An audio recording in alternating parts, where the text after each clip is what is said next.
Hello and welcome. My name is Alan, and today we are going to talk a bit about guns and gun regulations and gun rights. Because, it's something serious we need to look at. And it has been for the last 40 years. Well, 30. Now,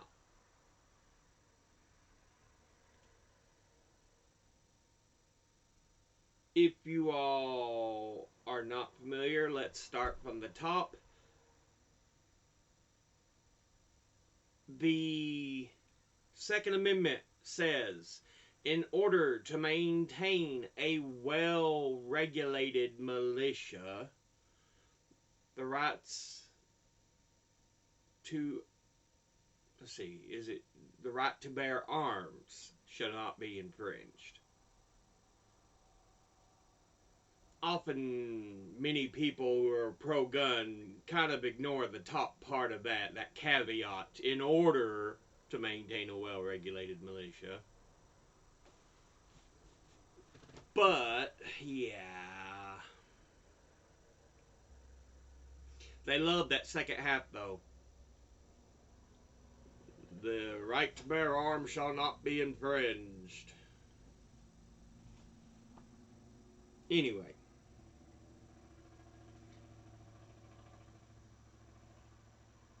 Now that we've got that out of the way, a bit of a knowledge for you.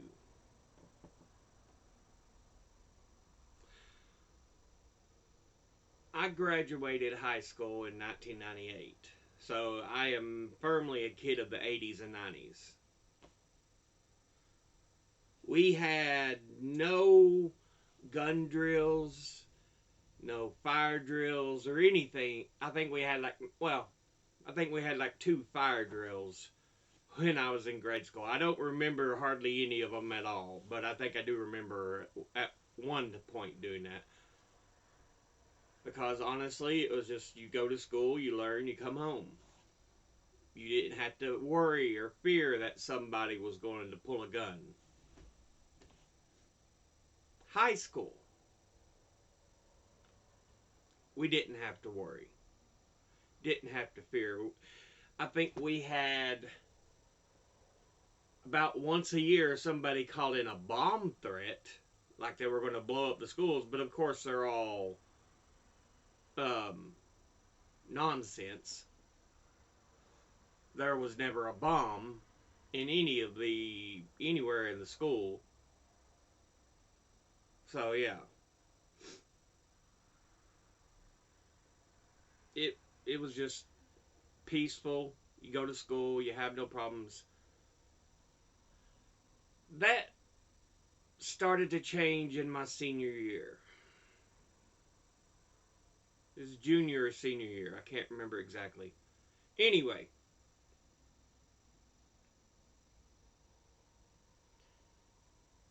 Columbine happened.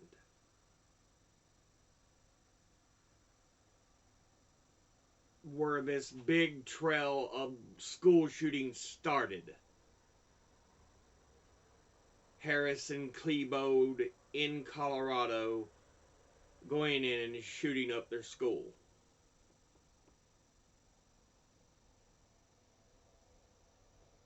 It happened that year. Before then, such a thing had almost never, rarely was seen.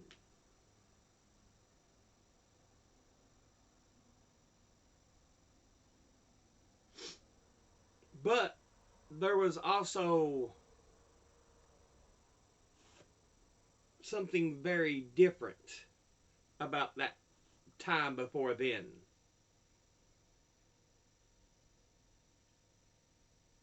We had, for some reason, decided to come off gun regulations. We used to have them. Believe it or not, They used to be a thing. Then the NRA, who used to back gun regulations, who wanted gun regulations, they were taken over by some pro-gun crazies.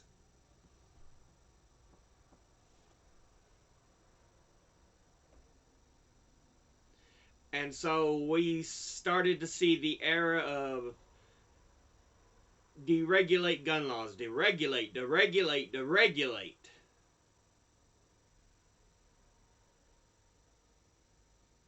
And we started to see the result, as I said, when I was like in my junior, senior year in high school.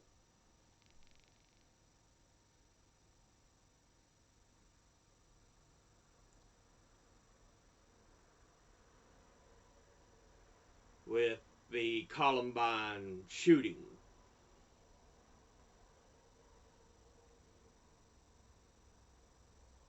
It's not like America hadn't experienced shootings before, but they were a rarity.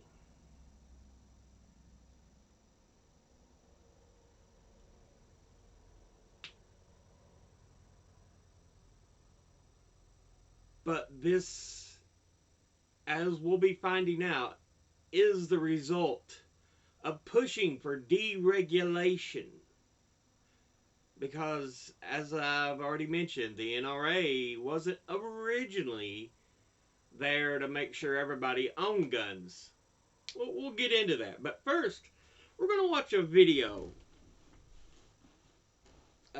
This is from Reverend Ed Travers,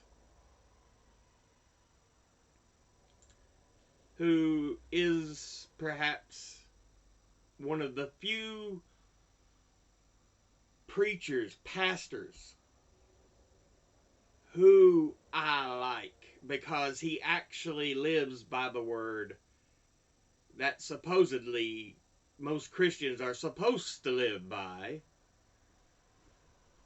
But yeah, this is his most recent video. No, J.D. Vance, this is not just a fact of life.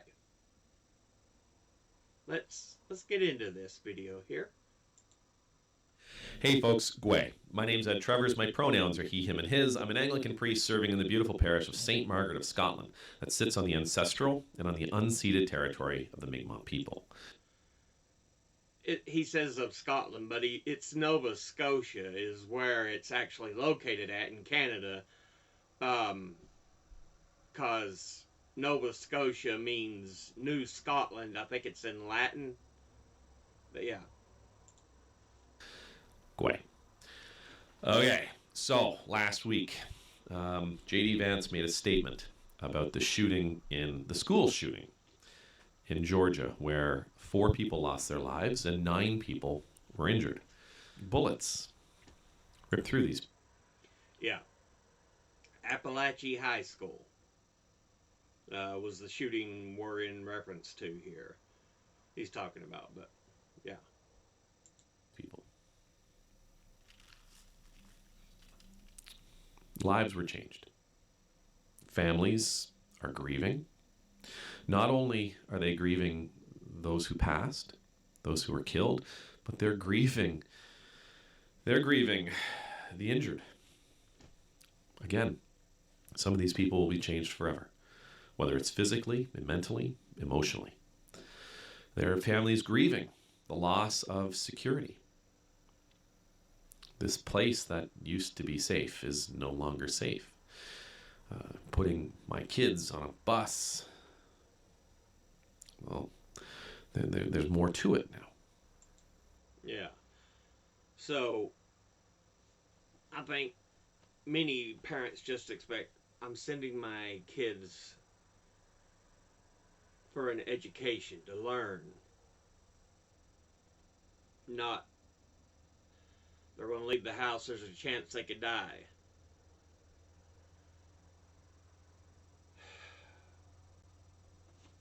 But yeah. This violence that erupted in that school. It changes. It changes how people in that area will think. It changes how I think here. Last week, on the first day of school, there was a shooting in my neighborhood. Just literally like 2 blocks away. And thankfully, my kids were home at the time. And it wasn't a school shooting, but the schools, as part of their security measures, they went into a lockdown. I forget what they call it, but it was like a lockdown drill to keep everybody safe. Right? They told all the parents, if you haven't sent your kids to school, don't send them till we tell you. Yeah. I don't think we had any lockdown drills that I can remember. Like I said, we had the bomb drills, fire drills. Basically, in both cases, they would have us file out to the outside. Teachers would keep us in our class that we were in and take row and everything and make sure everybody got out, and yeah. Because there was a shooting in my neighborhood. That changes us. It changes us. And in change, there is grief, and there is mourning, and there is anxiety and concern. So J.D. Vance, while talking about this latest school shooting, or the latest school shooting we've heard about, this latest mass shooting that has grabbed national and international attention, he said this.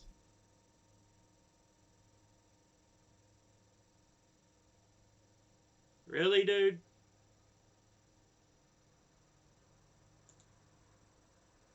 Hey folks, Gway. My name's Ed. About this latest mass shooting that has grabbed national and international attention, he said this. I don't like this. I don't like to admit this. I don't like that this is a fact of life. But if you're a psycho and you want to make headlines, you realize that our schools are soft targets, and we've got to bolster security at our schools. I don't like this. I don't like to admit this. I don't like that this is a fact of life. There's a couple of things about this that bother me. Number one is that there's no solution offered here. I know. What he goes on to say that we got to secure our schools. We've got to turn them into fortresses. He doesn't use those words, but the idea is that we've got to secure our schools. We got to make them places where if somebody wants to commit an act of mass violence with a semi-automatic weapon or whatever kind of weapon they can get their hands on, that this is not a place where they can do those heinous things. That a school is a place that it can actually defend itself against those forces of evil.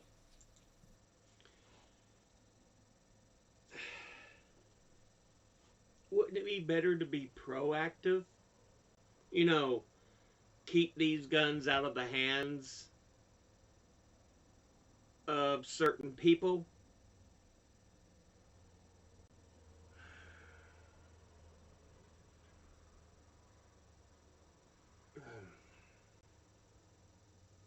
But no, let's make it like a prison.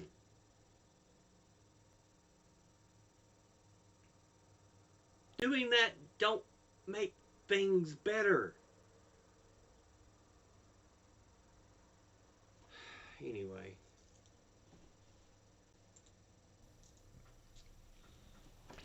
The problem is that while it may solve the problem of school shootings, if you're someone who really wants to do that kind of damage, you're just going to go to the next soft target.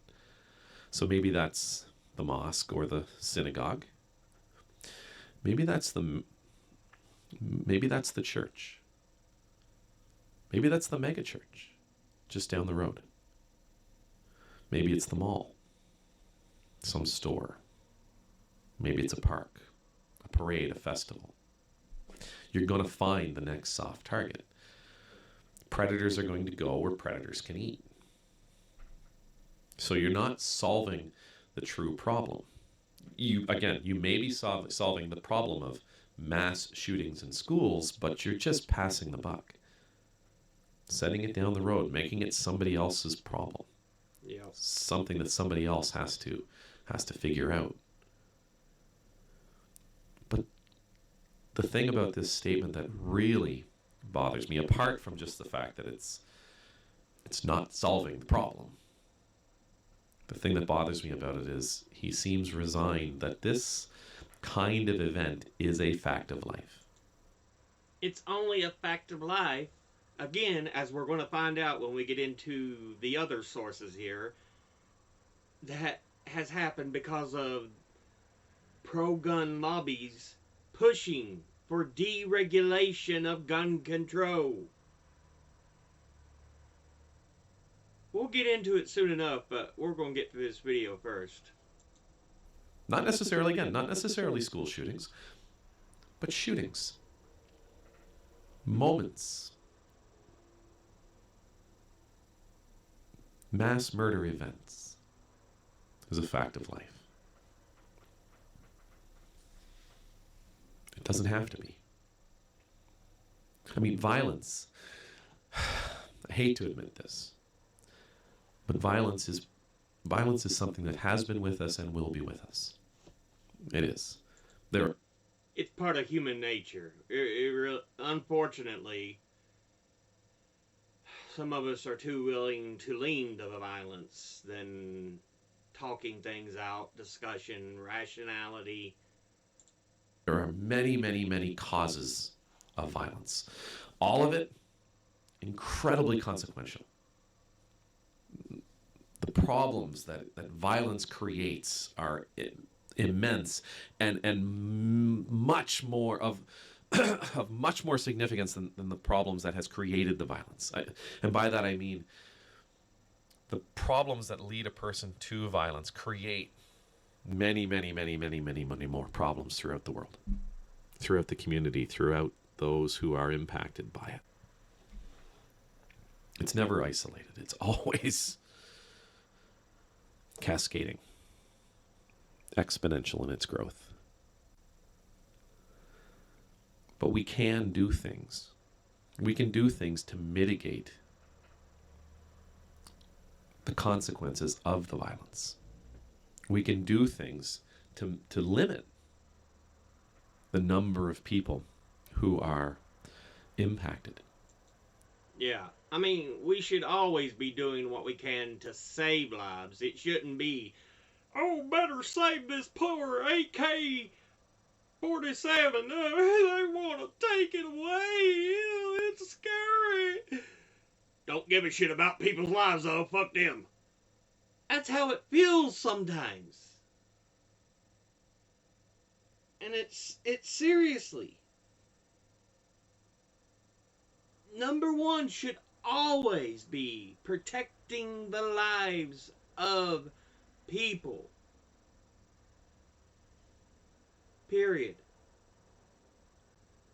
Period. Guns matter more than people. We can do things that limit the extent. I said that wrong. People matter more than guns. I just realized what I said there. People matter more than guns. Yeah. The magnitude of the violence. We can do things that limit how much violence a person in a moment can commit. That is possible. But it's not possible if leadership, a senator, a vice presidential candidate, just decide to accept this as a fact of life. If we choose to accept something as a fact of life, we become resolved to it. Oh, well, you know what? That's just the way it is. Okay. I'll just accept it. Deal with it. Nothing I can do to change it. Yeah. You shouldn't accept people dying. That shouldn't be a thing we have to sit there and just go, well, it'll never change. Because gotta protect them guns, baby. It's like, really? Seriously? Is this where we at in life?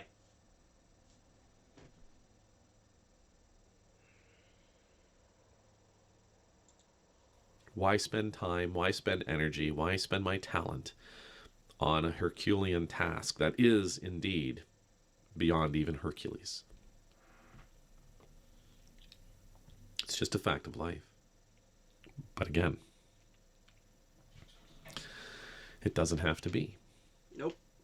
We as human beings, the incredible creature that we are as human beings, we have the ability to change the things we want to change.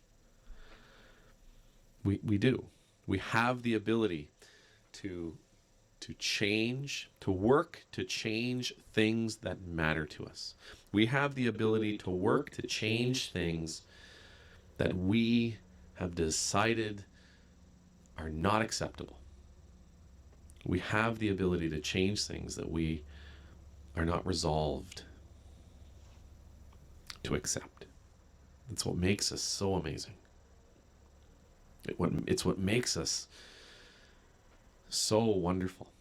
It's what makes human beings, gives human beings the ability to achieve the things that we've achieved. I really like orange juice. Well, I can't get orange juice here in Nova Scotia during the wintertime. Hey, we've invented Tang. What? Tang? Okay, well, it's probably a bad example. Necessity is the mother of all invention. But when people say things like this, when people say things like, I don't like this, I don't like to admit this, I don't like it that this is a fact of life, it tells the world that this is something we should just be resolved to. And it never should be. We never should be resolved to just, well, people are going to die because guns got to be protected. No. No. Changing it isn't going to happen, and therefore spending our time worrying about it, spending our time trying to fix it, is unnecessary. It's a waste of our time. It's a waste of our treasure. It's a waste of our talents.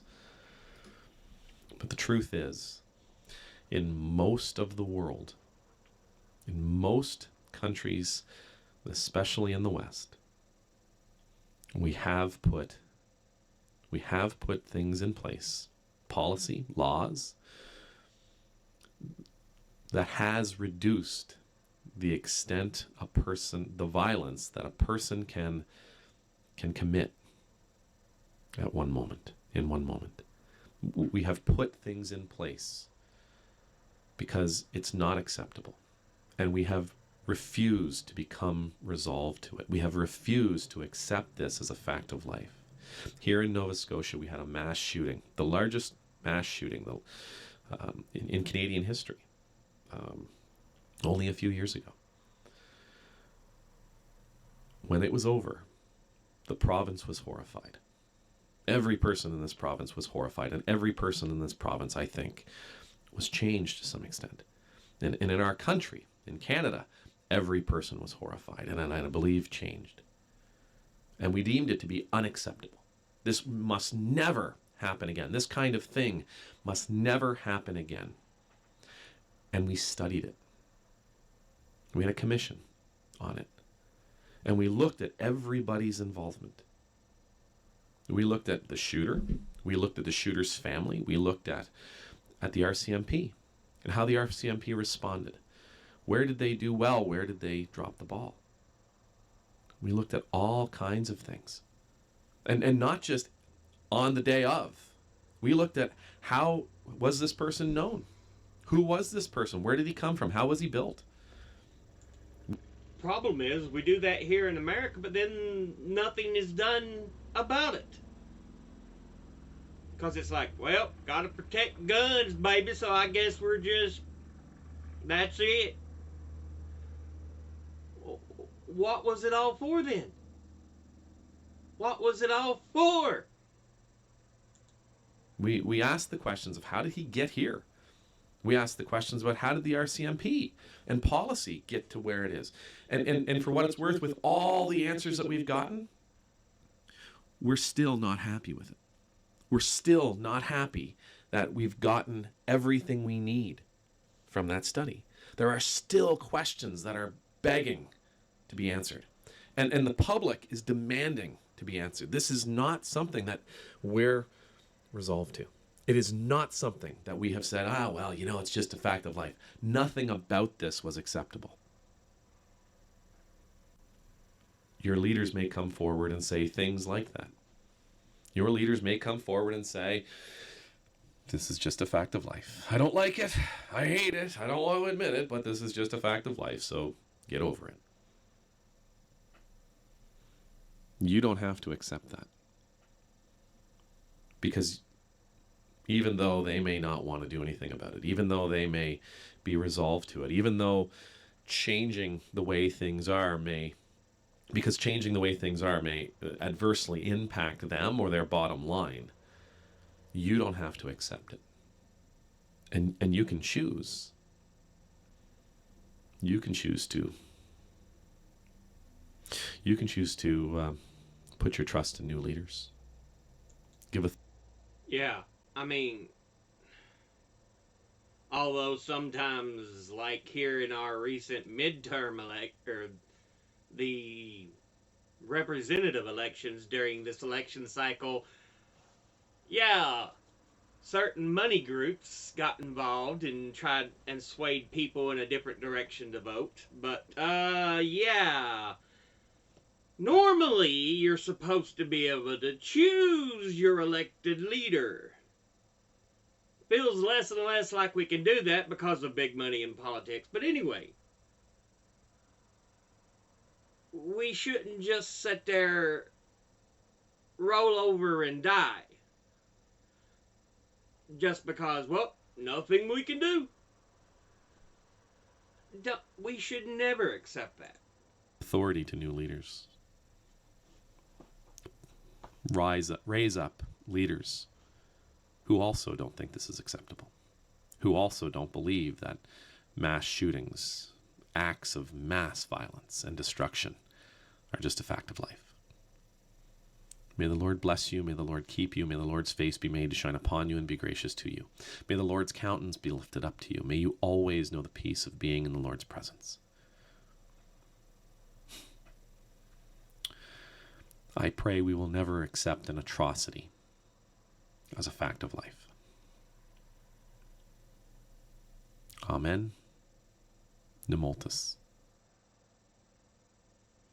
So yeah, we'll give that a like. Before we continue here, feel free to check out the Reverend's page, Reverend Ed Trevors. Like I said, he's got good content. He actually talks. I don't know how he is personally or anything, but he definitely talks as the Bible teaches. So, unlike many other so-called men of God,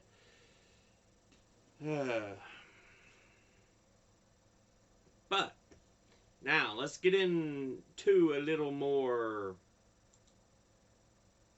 information on this. This is from NPR. The NRA wasn't always against gun restrictions.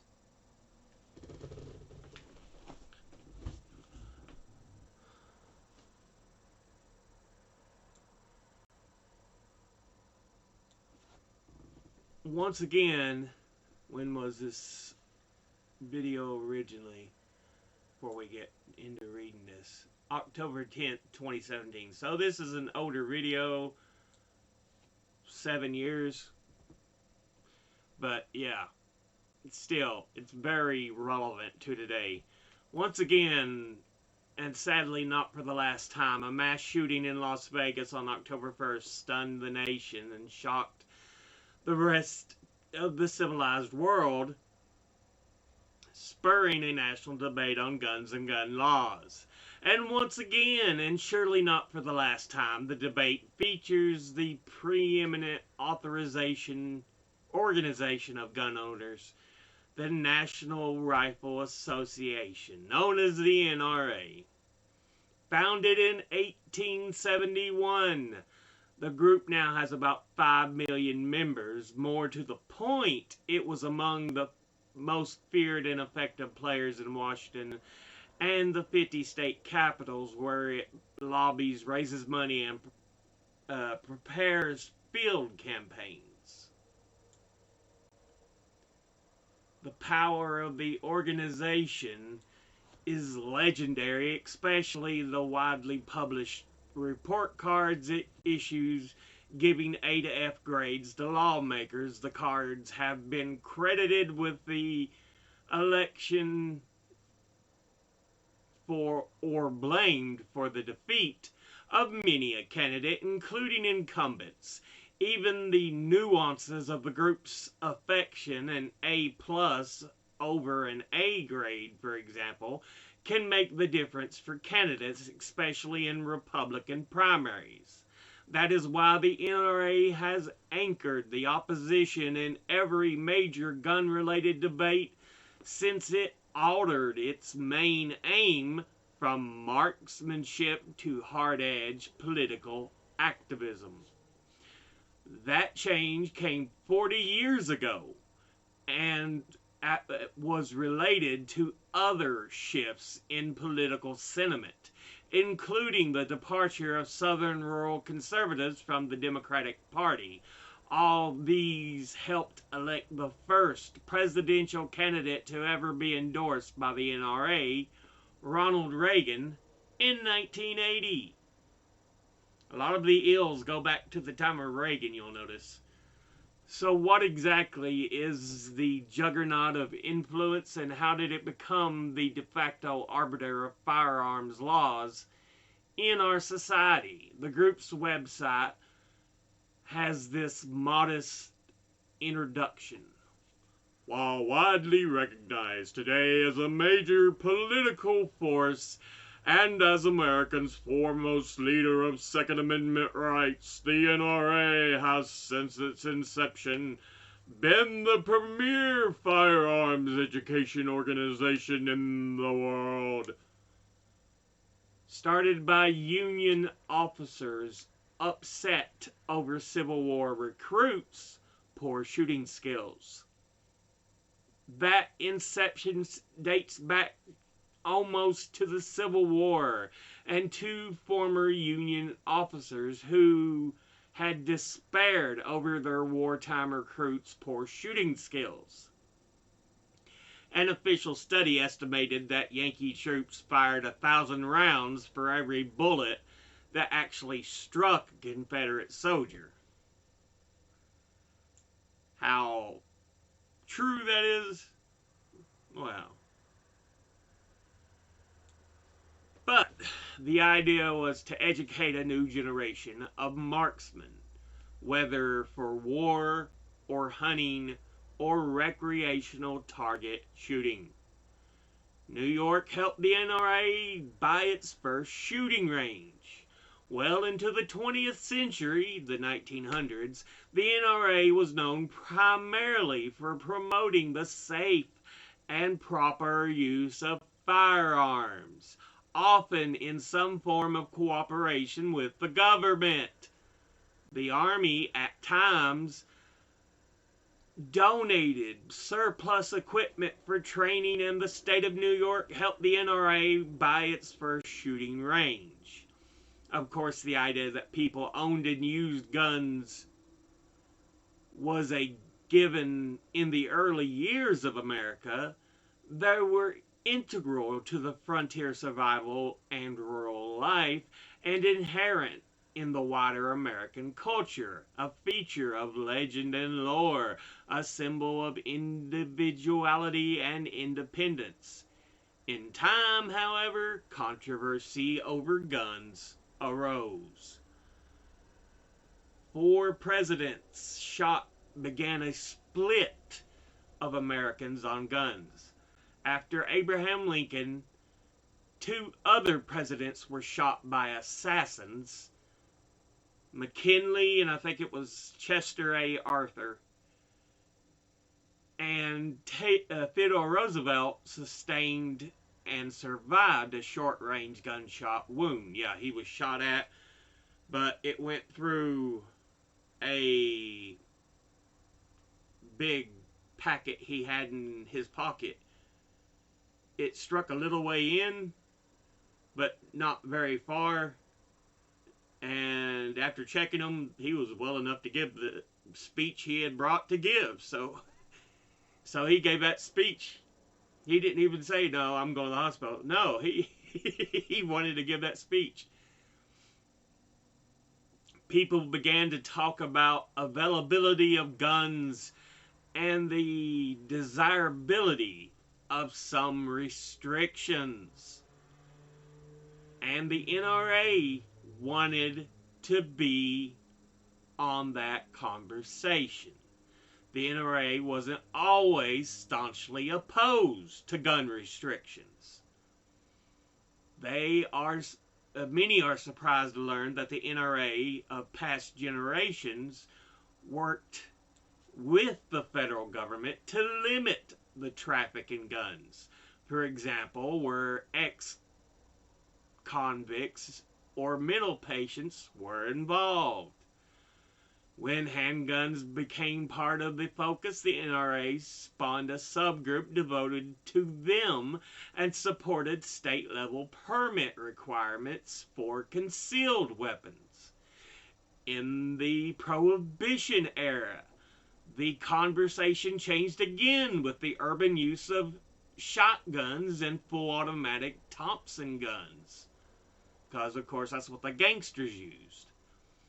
These lurid hallmarks of bank robbers and warring gangsters became a target for lawmakers. In this legislating beehive of Franklin Roosevelt's New Deal, the National Firearms Act of 1934 and Gun Control Act of 1938 regulated such guns, banned some buyers, and made gun dealers register with the government. See?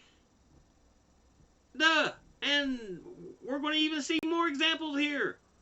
The NRA worked with Congress and the White House on those acts and supported their enforcement. The same was true when these restrictions were extended and tightened following the 1963 assassination of President John F. Kennedy. And again by 1968 gun bill responding to the assassinations of Martin Luther King Jr. and Senator Robert Kennedy. But in the late 1960s, there was also widespread concern about rising crime rates and the deadly riots that flared in the nation's major cities. Citizens were concerned about their safety and turned to gun purchases for their personal protection. And many NRA members wanted their organization to get out in front of that. The hardliners took over the NRA after an NRA member was killed by federal agents. In 1971, agents of the Federal Bureau of Alcohol, Tobacco, and Firearms killed an NRA member who was hiding a large number of illegal weapons. This too stirred a restive reaction within the NRA rank and file. To address it, the NRA's top managers created the group's first lobbying organ, the Institute for Legislative Action, the ILA, in 1975. The ILA was headed by a Texas lawyer named Harlan Carter, an immigration hawk who headed the Border Patrol in the 1950s. You don't stop crime by attacking guns, he said. You stop crime by stopping criminals. Yeah, we see how much that has worked. Hard charging and uncompromising, Carter was soon at odds with the old guard of the parent NRA, who downsized his ILA staff. He fought back by organizing an uprising at the annual NRA convention in 1977 and forcing the power structure struggle to burst into the open. In the end, Carter won, ascending to the NRA's de facto leadership as its executive vice president. He installed another hardliner, Neil Knox, to head the ILA. The new marching orders were to oppose all forms of gun control across the board and lobby aggressively for gun owners' rights in Congress and the legislatures. Becoming a political force. This change in mission coincided with a new surge in political money. Decisions by the Federal Election Commission and the Supreme Court had opened the spillway on vast new reservoirs of cash. Soon the NRA became a formidable force in fundraising and campaign spending, making ban-breaking candidates at the state and federal level.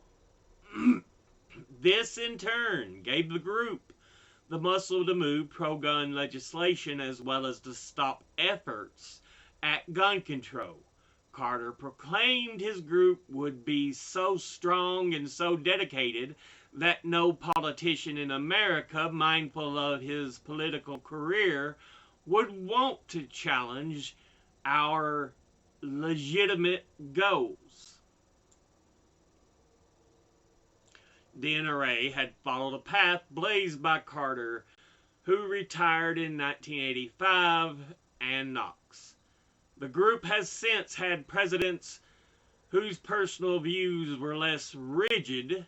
That included one-time movie star Charlton Heston, who served from 1998 to 2003, but ironically Heston is arguably most famous in his role as the NRA president for proclaiming, "From my cold dead hands," at the 2000 NRA convention as he hoisted a rifle above his head. Yeah. I think it was like, "You'll get this rifle only from my cold dead hands," or something like that he said. It's like, dude, even though he was less strict and severe as some of his predecessors, oh jeez, he's their poster child of, "See, this is a great chance." It's like, goodness. So, as we set out this year to defeat the divisive forces that would take freedom away, Heston said, trying to rally the membership against Vice President and Democrat Al Gore during the 2000 presidential election, I want to say those fighting words for everyone within the sound of my voice to fear and to heed, and especially for you, Mr. Core, "From my cold dead hands." The rallying cry is on NRA bumper stickers and symbolizes the modern era NRA attitude when it comes to gun restrictions. And since Carter's hardline picked up by the subsequent leaders of the organization, the NRA has also seen its membership and coffers swell. And when a mass shooting happens or a Democratic president looks like he or she might win, gun stock prices soar. Yeah, I remember perfectly under Obama, you would hear several people, "Oh, he's coming for our guns." Nothing happens. Nothing. It's all fear mongering. A setback and backlash. That speech also took place after 8 years of a Democratic presidency that saw an assault rifle ban go into effect. Gore, of course, narrowly lost in 2000. He actually won the popular vote but lost in the Electoral College. Often, when there's momentum in one direction, there is a backlash, and that happened that year. The NRA experienced setbacks on gun restrictions in the 1990s, stemming from the 1981 attempted assassination of Reagan. It created a new groundswell for gun control and led eventually to a 1993 law known as the Brady Bill for Reagan's press secretary, Jim Brady, who was wounded in the attempt on the president's life. The Brady Bill established a waiting period and other restrictions that had the support of the NRA member Ronald Reagan. So, yeah, he even supported these restrictions. The following year, a Democratic Congress enacted a domestic ban on assault weapons. The combat-style semi-automatics so common in war zones around the world. But the NRA managed to insert a 10-year sunset on the law, which they let happen. And when it came due in 2004, the control of Congress had passed to the GOP, which allowed the law to expire. See, we had them banned at one point, but no. Yeah. Over the years, the NRA has become involved in litigation, such as the lawsuit challenging the personal handgun ban in the District of Columbia. That case eventually reached the Supreme Court, which struck down the law in the landmark Heller decision in 2008. The decision enshrined the long-standing NRA tenet that the Second Amendment right to firearms was meant to protect individuals as well as a well-regulated militia.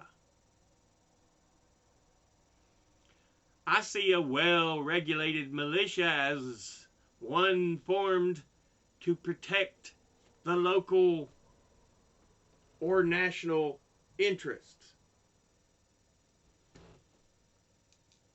And they must be properly trained.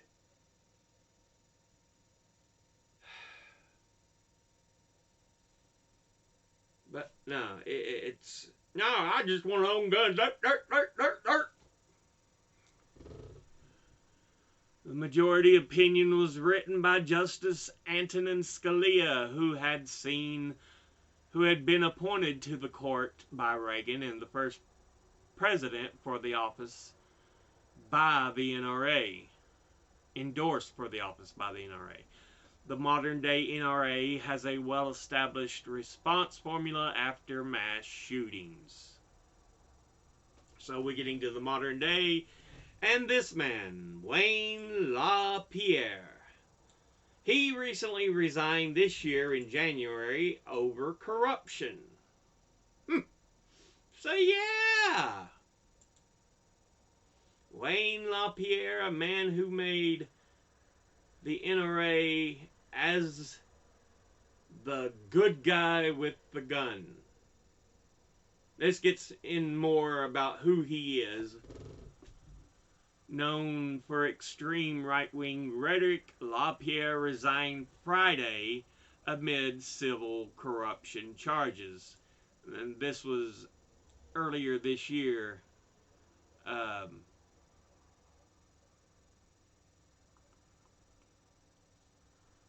There it is.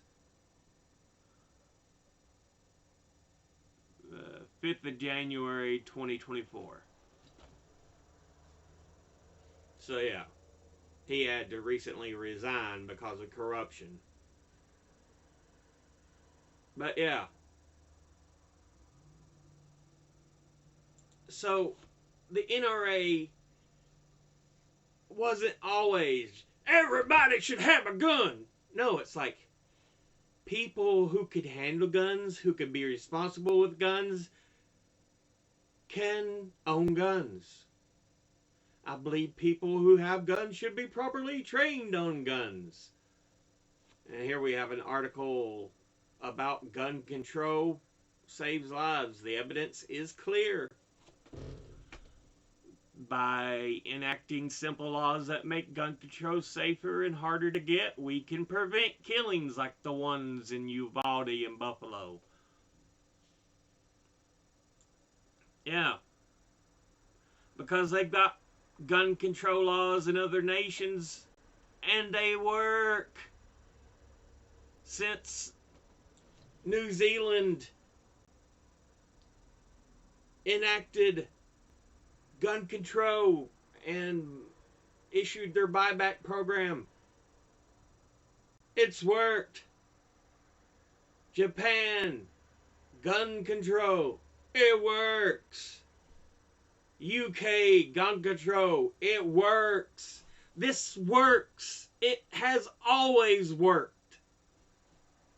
And again, I'm not saying we should ban all guns. We want responsible, well-initiated people in the use of guns. I think people should have the right to go hunting. I think they should have a gun in their house for home protection. Or recreational shooting. Let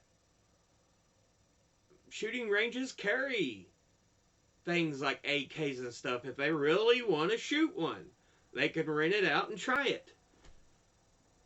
Otherwise, you don't really need it. You don't. There's no purpose. Have your guns for hunting, the shotguns, the rifles. Have your pistols for home defense. Otherwise, you don't need the guns. You don't.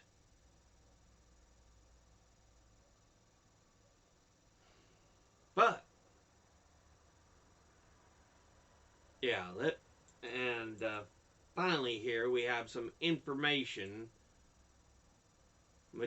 This is from Gallup. Majority in U.S. continues to favor stricter gun laws. Key facts from Pew about Americans and guns. This was from July 24th, 2024.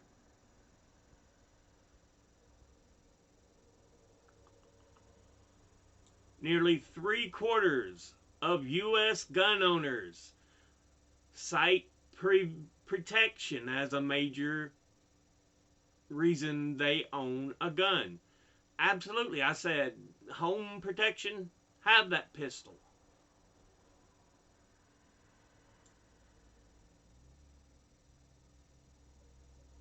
Non-gun owners are divided on whether they could see themselves owning a gun in the future. I mean, yeah. About 6 in 10 Americans say it is too easy to legally obtain a gun in this country. So yeah, almost 60% of Americans want gun control. Again, that's not saying ban guns. It's just, let's get some proper regulations and legislation in there.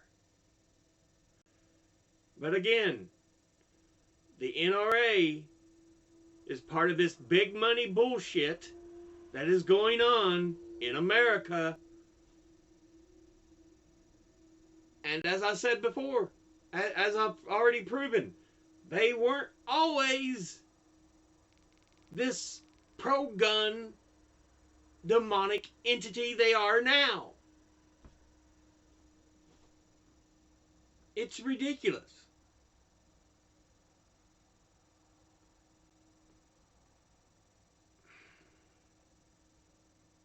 And of course, it all began. We started seeing the changes in the late 70s, but we still had restrictions. We still had legislation that protected Americans. Even under Reagan, he was like, there needs to be control.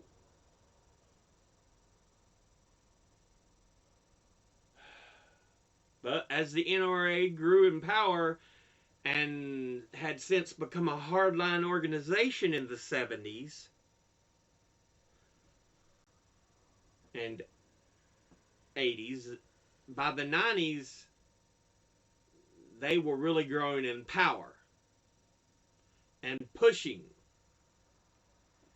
for pro-gun, pro-gun. You have a right to own 50 billion of them.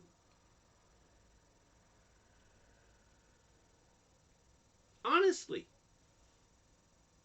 Whereas before, it's like, look, all we want, simple, common sense, regulation, learn how to handle a gun. People who shouldn't have guns shouldn't have guns. And, yeah. But they've made a 180 U-turn. And it's since decimated Americans. My mother, in her older age, has become religious. And she says the biggest difference is that we need more Jesus, more church. No, we need better regulations. We used to have them. That's why we used to not see this that often.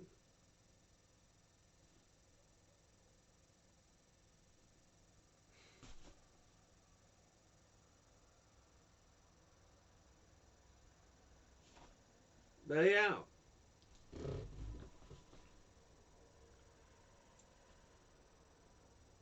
6 in 10 U.S. adults favor stricter gun laws, 58% to be exact.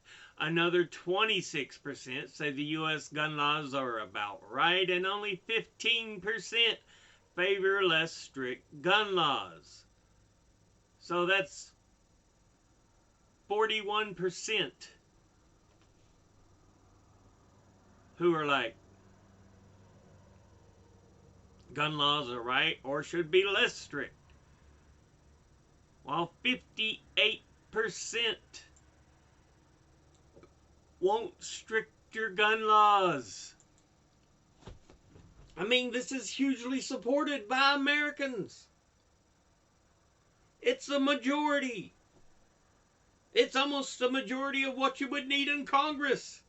Senate to get a vote passed without any issue. 60 votes you need in the Senate. So it's almost equal to that. And yet,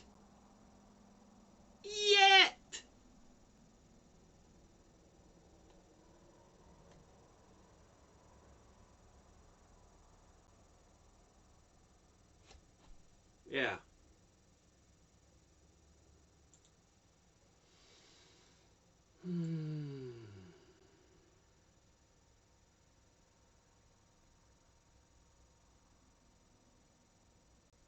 Americans continue to support stricter gun laws.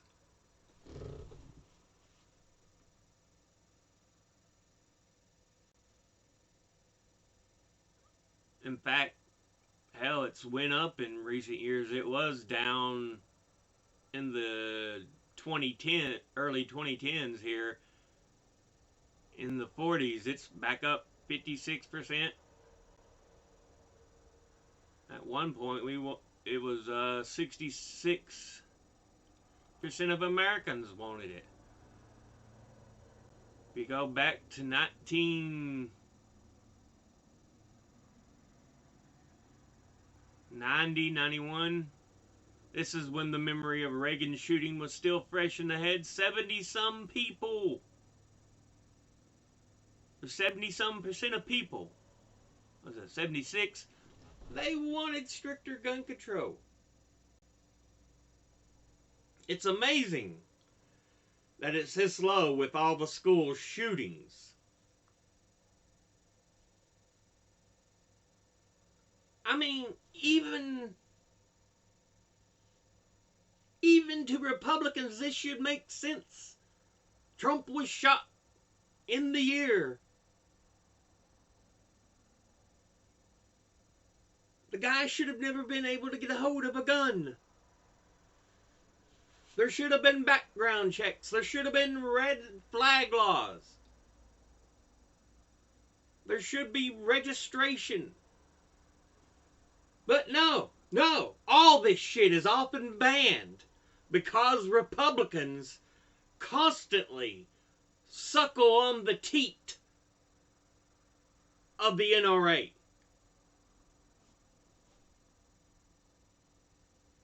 Enough! Enough is enough is enough!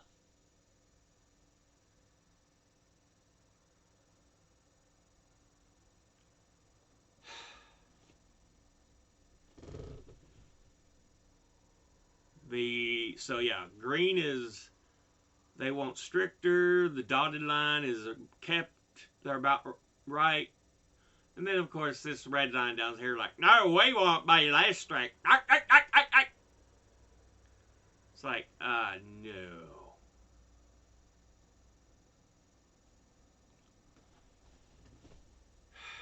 Yeah, it's just. Hopefully this has been informational. Most Americans do not favor a ban on handguns. Do you think there should be or should not be a law that would ban the possession of handguns except by the police and other authorized personnel? I do not think there should be a ban.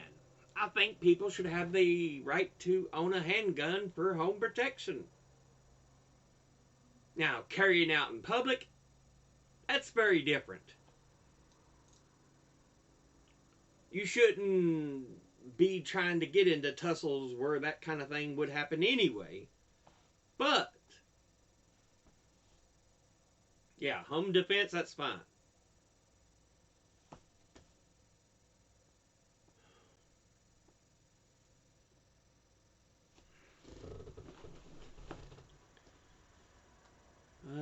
But we'll go ahead and end that here. This episode's already been a long one, over an hour. As always, educate thyself. Think, read, study, learn. Someone tells you something you have trouble believing, ask them to cite their sources. I'll be putting sources and links in the description box below the video. Thank you all for watching. I'll see you all in the next one. Until then, later.